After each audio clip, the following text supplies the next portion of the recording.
السلام علیکم۔ فعل مضارع کی مثالیں: یذہب وہ جاتا ہے یا جائے گا، یأکل وہ کھاتا ہے، یشرب وہ پیتا ہے، یقرأ وہ پڑھتا ہے، یکتب وہ لکھتا ہے، ینصر وہ مدد کرتا ہے، یفتح وہ کھولتا ہے، یجلس وہ بیٹھتا ہے، یسمع وہ سنتا ہے، یخرج وہ نکلتا ہے، یدخل وہ داخل ہوتا ہے، یعلم وہ جانتا ہے، یعمل وہ کام کرتا ہے، یضرب وہ مارتا ہے،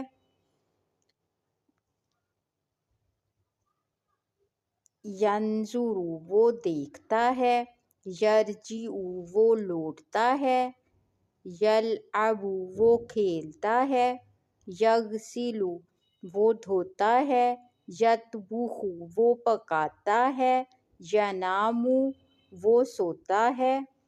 پلیز لائک، شیئر اور سبسکرائب مائی چینل۔